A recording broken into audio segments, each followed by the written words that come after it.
All right, guys, so I'm here at Pharma. I'm going to get some body contouring. So I do this in conjunction with working out to help slim my waist a little bit.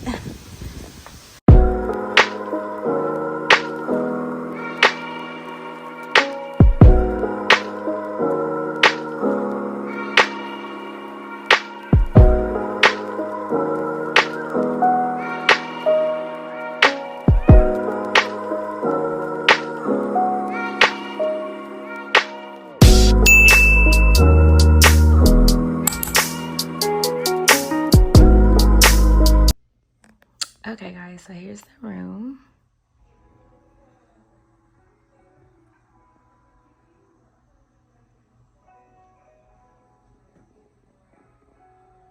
Hey guys, it's Friday. Woo! I'm so excited. So I'm actually in here getting dressed. Well, I'm dressed but getting ready. I'm going to, of course, the Hawks game tonight, and it is HBCU night. So I am actually wearing my Savannah State shirt.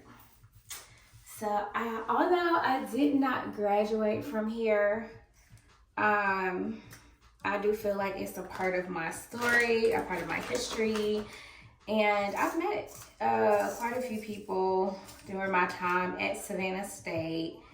And Savannah State basically, it helped me to pick the career that I wanted to pick now. When I initially went to Savannah State, I wanted to do, I don't know, for some reason I had it in my head that I wanted to be a pharmacist. And I think the reasoning why is because I have a family full of nurses. And I was kind of starting to feel like a little left out. And I can't be a nurse or whatever because I have a weak stomach, y'all. Like the sight of blood makes my stomach queasy. Like I want to throw up. I want to pass out. Like I start sweating.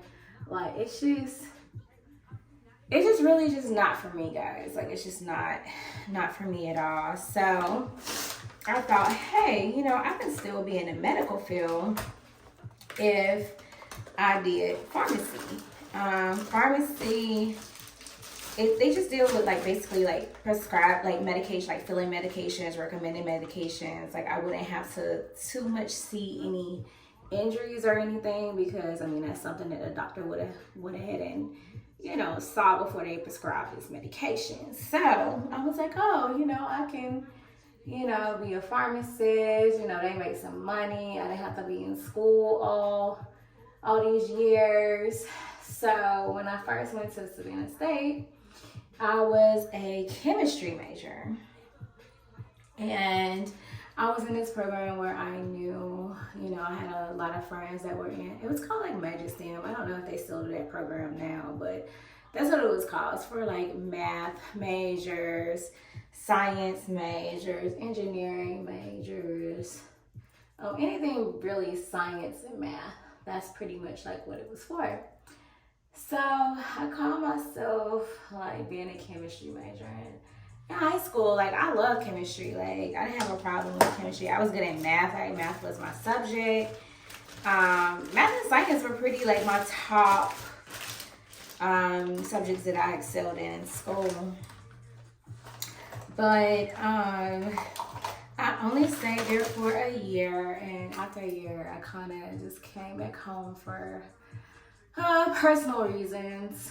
But I ended up just going to school in my hometown. It took me, a long time to finish, and I had to learn life happens and things don't always go according to plan.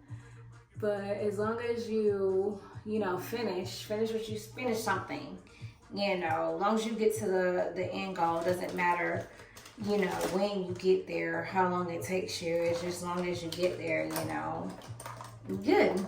So I don't think I'm gonna put any eyeliner on. I want to do just a light face. So yeah, so when I left Savannah State, I came, home to finish school. So I call myself, still continuing Oh, I think I left my other sponges downstairs, and I don't feel like going to get them, so yeah. So anyway, I came back home and I was continuing like my journey of a chemistry major. But college chemistry and high school chemistry is just two different types of chemistry. It's just not the same. So, and then I had heard that, I had to do physics, and I already had to take biology, and I just wasn't looking forward to dissecting that frog. I took that, and I was just like, you know what? I'm like, why am I in these classes that I don't care for? Like, I don't want to be in these classes. Like, I'm over it. I just don't want to be here. And so that's when I decided, I was like, you know what? This is never something I dreamed about. My whole life, sorry, I feel like I got some hair on me, y'all. But my whole time, like, that I was in school, I always said I want to do tech. Like, that's what I like. I like computers. I knew everything like technology. I like studying them. And I just really was like, you know what? Why am I doing this? Like, why am I doing this to myself? This is something that I was not interested in, that I never wanted to pursue. I didn't want to take these classes. I'm over it. And that's when I decided to go after my first love, tech. And for the longest, I had a dream that I was going to do IT. I was going to go to Georgia Tech. That's what I really wanted to go to school at. That was kind of like my dream school, Georgia Tech. And I was just like, you know what? I can't go to Georgia Tech, but I can at least still pursue my career of being in tech. So I pay homage, to Savannah State just for helping me get to where I got to today. Because, had I not, left and had to do like some soul searching, I would have probably still been a chemistry major, struggling with these classes that I didn't want to take and doing something that I really just didn't want to do. So, and then just for the people that I've met while I was, there at Savannah State, that I'm still cool with to this day, all because I met them while I was going to Savannah State. So yeah, Savannah State will always have like a special place in my heart. Just, and anytime there's HBCU going on, I always represent my hood. So I always represent Savannah State. It's a part of who I am. They helped me get to where I am today.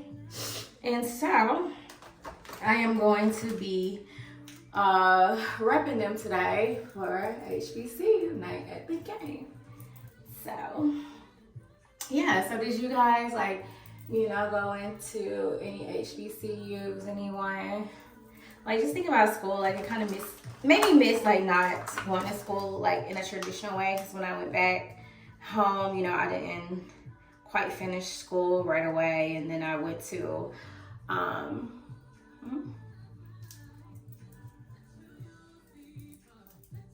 so I went to like a community college actually now it's a university, but it didn't have like a lot of things that the traditional schools had. So it kind of just, made me miss, going to like school traditionally. But like I said, there's no right path to get anywhere. Like, you are always going to take a different path. And there's no right or wrong path. Whatever path you take is your path and your journey. And it doesn't matter what somebody else is doing, how fast they're going. That's their path and that's their journey. Your journey is different. Everyone's journey is different. So that's one thing that I had to learn. It's just not trying to compare my journey to someone else's journey and live in my journey. So I think this is by out, y'all. I need to find out where my other setting spray is. This is like my favorite setting spray. I like to use Urban Decay. When I tell you my face don't move, the face don't move. But I need to find out what my other, I have these, I don't even know if I have much in here. Like, this is like a travel size. And it looks like this is about out too, y'all. I've mainly been like using my full size because when I travel, I've been checking a bag, so I don't really have to monitor like what size liquids I take because I'm checking a bag and it's just going in my shake bag. So yeah. Yeah, but yeah, so that's, one of the things that I had to really learn is that everybody's journey is different and everybody, it's not gonna look the same. And just because somebody did this in this amount of a time doesn't mean that it's a requirement.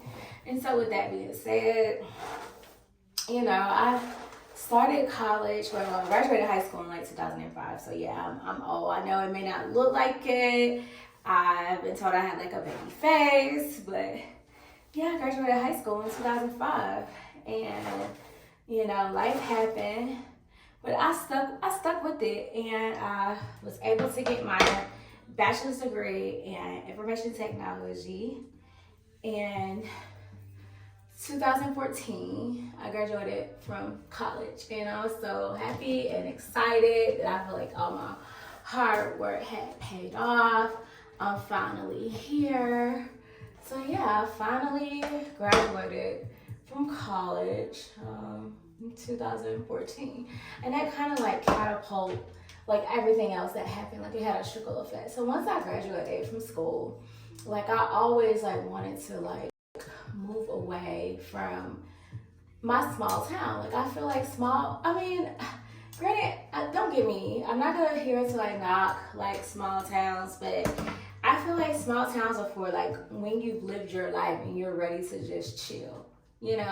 There's not a lot of growth potential like in a small town. At least that's what I feel. And so I've always wanted to move away from home. I wanted to live in a city. I wanted to experience things, learn things, grow. So once I graduated, the company that I was working for at the time, they had an office in DC. And coincidentally, that's where most of their tech jobs were, in DC. So once I finally got my degree, because I didn't want to move, like that was my thing. Like I'm always like making sure like I'm gonna be stable. Like stability is like my number one thing. And so I could have easily, moved or whatever, but I wanted to wait until I had a degree first, so just in case like I needed to find a job. Some employers are still requiring, that 4-year degree. So I wanted to make sure like I had one. So if I needed to find something else, I still had my degree as like a safety net for me. So I applied for the IT department and I got the job. So New Year of 2015, I moved to DC. And I was there for about 6 years, really. I left I relocated, back to Georgia during the pandemic. But yeah, I stayed in DC for a very long time. And well, I wouldn't say a very long time, but it was long enough for me. I tell you, those 6 years like flew by. Like I feel like when I left, I feel like I had just moved there. Like I didn't realize like how fast like time was going. But yeah, I felt like I had, just got there. So it was definitely like my season, like I had a season of growth. Like I learned so much about different cultures. I feel like I grew up a little bit when I was living in DC, like when I first moved there, I was like this shy country girl with a thick accent. And I could count on how many times I had ever rode public transportation. I was used to driving everywhere. Like, oh my God, y'all. I don't know how these curlers end up, like, I don't know, I think I must have pushed a button while I was using them. I knew it felt like they weren't really that hot. But, yeah, I started taking public transportation. Like, I was, I knew my way around the metro. I had even taken a bus before. Now the bus, I didn't really ride the bus a lot because, yeah, I rode it somewhere. I rode it to go to Georgetown because they don't have the metro there, and I rode to go to Georgetown, and I couldn't figure out how to get back to DC proper. So I ended up like getting off somewhere in DC, but I mean I knew where I was. So, and I knew what metro station I was by, so that was good. But I was trying to get back to the exact location of where I took the bus from. But yeah, I learned how to, ride public transportation. I even became an Uber queen, like living out in DC, because I hated, I hated driving in DC. Like, it's a different beast. Like, I felt like, I grew up driving in Atlanta. I could conquer Atlanta traffic. Like, Atlanta traffic is nothing. Like, driving around in Atlanta was nothing. Like, I can do that with my eyes closed. So I'm just like, all right, well, I can drive in Atlanta. DC shouldn't be that difficult. Y'all, like, driving in DC was just like a different beast for me. Like, one of the things that got me is the speed limit. Oh my God. Like, it's like for cities that have like what is that word? Everybody think like cities always like thought of like fast paced. Like, you're always like fast paced, always going and going. Like, it's just fast life, But they had the slowest like speed limit ever. Like, it was so slow. Like, everywhere around town was like 25, 35. That's it.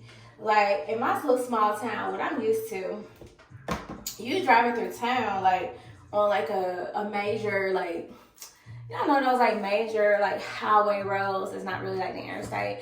They're like 45 miles per hour here, but there it's like 35. And I'm just like, 35. Then on top of that, y'all, they have the audacity to have some speed cameras.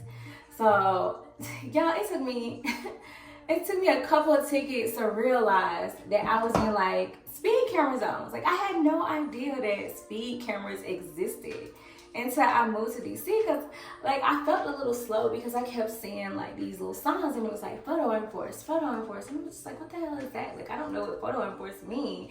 So, I'm just, driving, checking along.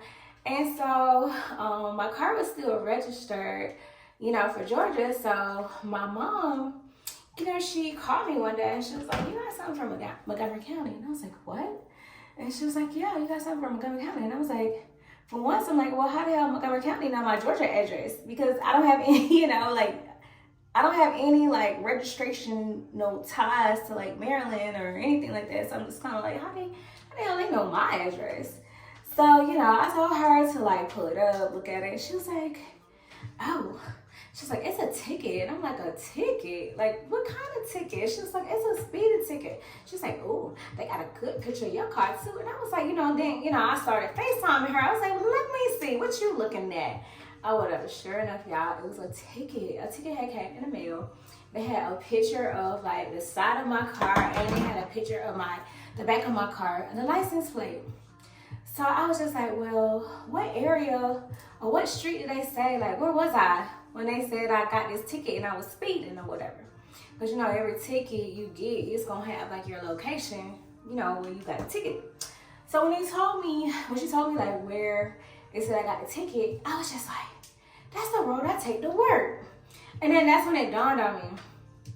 Photo enforcement that there was a speed camera there and it was checking my speed, and if I went over 10 miles per hour, the camera gonna flash and get my tag.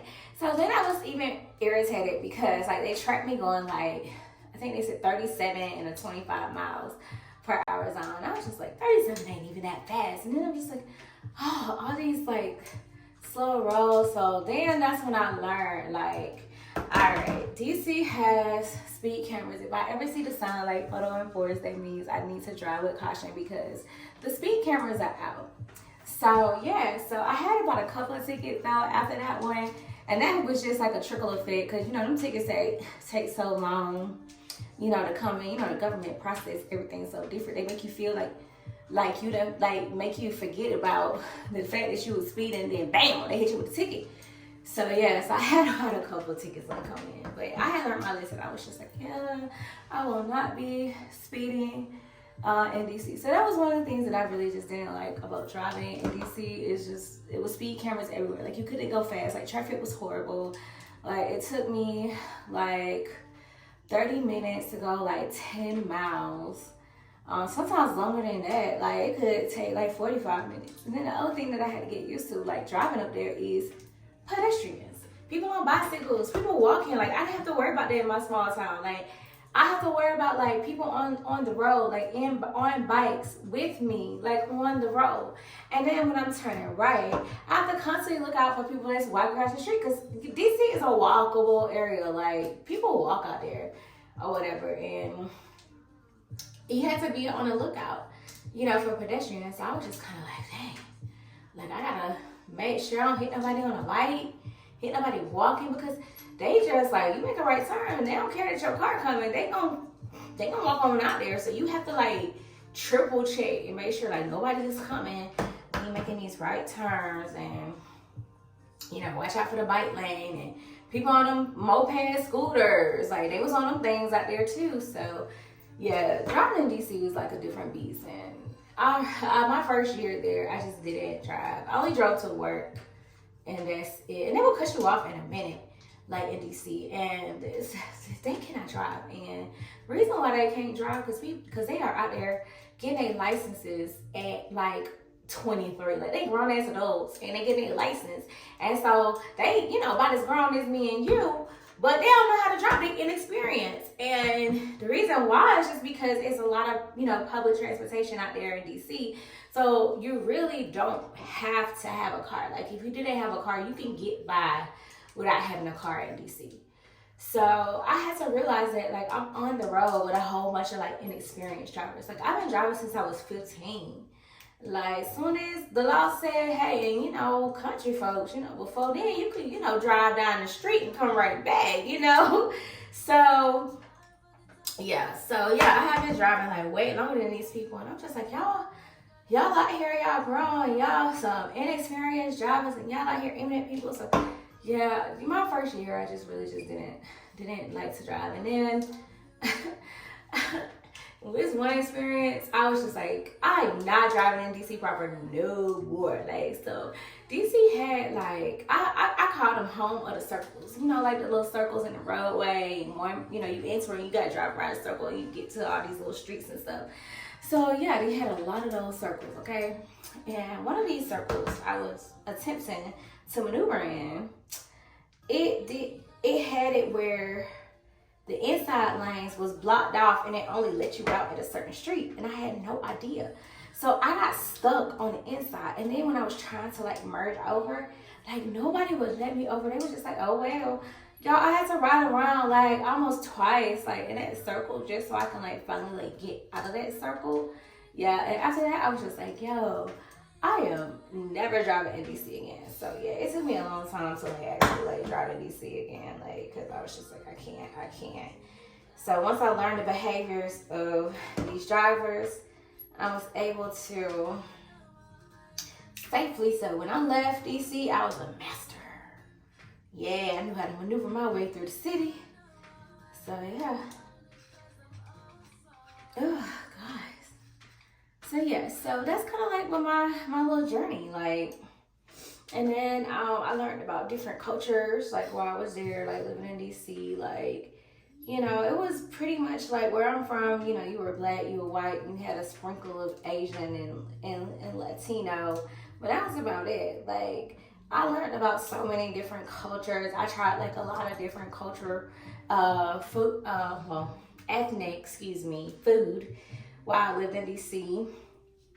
And I really liked that too. That was my experience. Like, I really started trying like different things. Like, before I was kind of like, now I don't want that. But I really started to like open up my mind, and I started trying like new foods, and I found out that I like food, like some food. Like, at first I didn't think I was gonna like Thai food, but y'all, I love me some pho now. Like, some pho. Like, it's kind of rainy here a little bit, like in Atlanta, and some pho would be perfect. You know, I would love me some pho. And I fell more in love with Jamaican food. Like, ooh, y'all, give me some curry goat, oxtail, and rice and peas. I'm telling you, your girl gonna be thickums, okay? So so yeah, I learned a lot and experienced a lot when I was in DC. So it kind of all started, you know, when I left Savannah State, you know, kind of started me on my journey. And yeah, so yeah. And then while I was in DC, I decided, because I was like, once I finally got my bachelor's degree, y'all, I was just kind of like, yeah, no, I'm not going back to school. It took me years and years to like finish school. I'm tired of school. I'm tired of studying. I'm tired of writing these papers. And then you know what y'all did, y'all? Called myself bored, and I was like, you know what? I gotta go get my master's. Like, and then it's like my mom, like she has her master's. I was like, well, I gotta have my master's. You know, I'm just creating this unnecessary like competition like that we don't even have. But I'm just like, my mom got her master's, so I gotta go get it.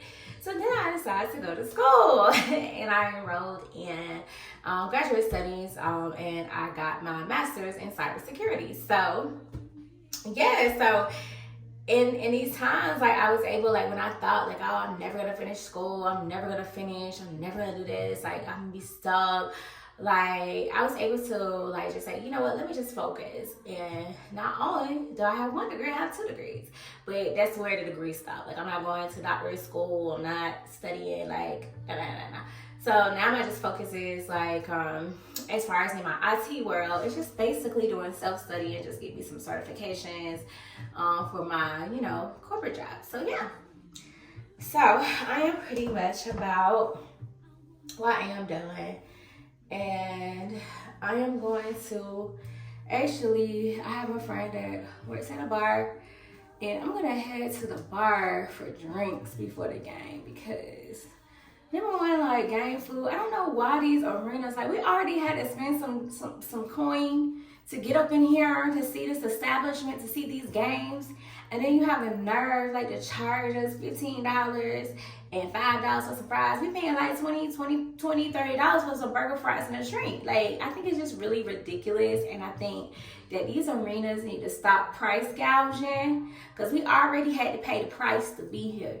And then if you don't get your tickets ahead of time, you pay like $40, $60, $50 to like just a park. So now you out like about $300, $400, you know, $500, like depending on how much your ticket, you know, to the event that you're going to cost. So like I really like, you know, if you have something to do with these prices at these arenas and stadiums and you're watching this channel or you have some connects, please, let's work on these prices because it's just ridiculous. So I'm going to be heading to the bar and get me a burger and fry and some drinks that don't cost a lot of money. And get me a little drinky drink on top of that because the drinky drinks in an arena for a double shot drink is $20 including tip. So yeah, no. I can go to the little bar over here and get me some drinks for way cheaper than that. So yeah. So I'm gonna head on and you know, it's Friday and I'm gonna enjoy my night. I feel like I haven't seen this cute person in a while. Like, yeah, I don't really, during the week, if I do go somewhere, I might put on some makeup. But this week, I didn't have any events, actually. Like, it was really a chill week. Like, I kind of stayed in the house. I worked on, like, my content and, like, my blogging and stuff. And then I just worked my IT job, you know, did a little bit of studying there. And that's about it. So now it's the weekend. And when I tell you I have a full weekend planned, guys, like tonight, after I leave the game, then I'm going to the movies right afterwards. And I'm going to go see Cocaine Bear. So I like scary movies. So I'm kind of like excited to see it. And then tomorrow, I'm going to see the Tina Turner musical, and I cannot wait. And I paid a little extra so I can get into the little Marquee club at the Fox. So it's like sorry y'all, I don't know why I always get kind of stuffy. But, well, I do know why I have allergies. But, so the Fox, they have like this like VIP area called the Marquee Club. So I got like access to the Marquee Club with my ticket. I purchased like the little thing to go. And so they're gonna have for food, like a buffet of food for us. We also get free like non-alcoholic drinks, and we have like a dedicated bathroom. There's also like a rooftop area, and then we have like a dedicated bar, and we have access to like more liquor than the general pop. So I cannot wait to go. I can show y'all, like try to show y'all like the marquee and stuff. I won't be able to show y'all much inside because there's just, you know, when you're going to theater, there's you know, no filming and photography and stuff like that. But yeah, and then Saturday, Sunday, I am going to the Ari Lennox concert. So I have a full weekend and I cannot wait to share it with you guys. And you know, until then, I'll talk to y'all later. Hey guys, so I'm headed to the Hawks game. I actually changed. Yeah, because when I went and took out my dog, it was kind of like cold. So I was like, oh, I just wear my sweatshirt or whatever. So yeah, so I just had some drinks and stuff. And now I'm getting ready to head to the game. I'm a little tipsy, y'all. Like when I say it's been a day, it's been a day. But all right, I'll show y'all when I get to the game. All right, guys, we're here. What is this? Hi. Oh, this is so cute. Oh, look, it's HBCU nice. All right, let's go to our seats.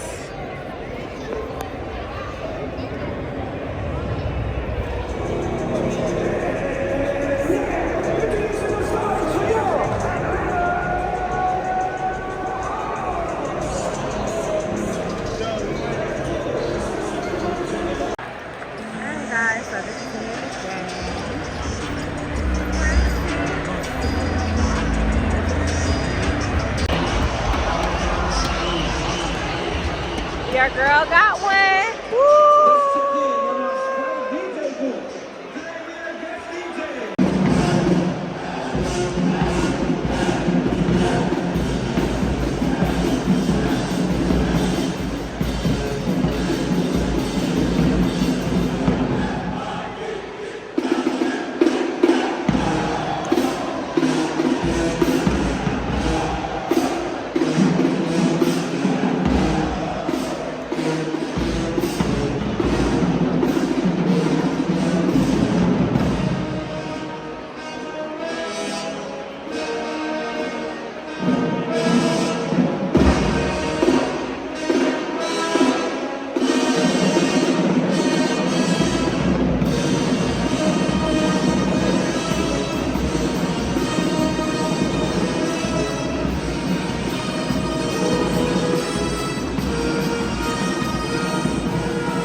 Alright guys, so I am about to leave the Hawks game.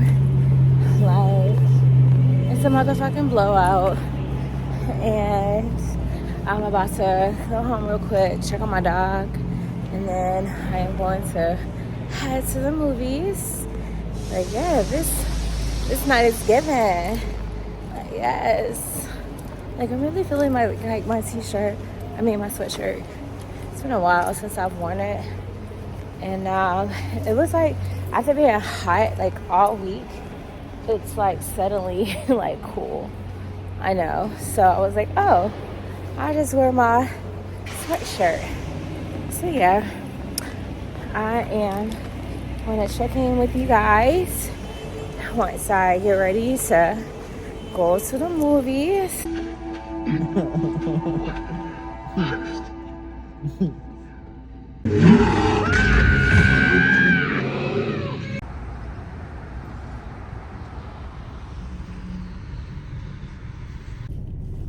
Alright, happy Saturday, guys. So I am on my way to head to the Fox for the Tina Turner musical. I'm super excited. So I'm gonna be getting there like a little bit early just because I have access to their Marquee club. So I'll show you guys a little bit later what it looks like. But I'm super excited. So I hope the show is really, really great. Alright guys, talk to y'all later. Alright guys, so I am heading to the Fox. I just got here. And I got here a little later than planned. I wanted to get here at 6:30 so I can have plenty of time to eat. But I left a little late because I forgot to put on my ham that I'm cooking for tomorrow for Sunday dinner. And I needed to get that taken care of first. Then on top of that, there was an accident, of course. And it put me a little bit behind, but I'm finally here. Like, I got a good 45 minutes that I can sit, eat, and drink, so that'll be good. So yeah guys, I'll show y'all what the little Marquee club look like in a minute.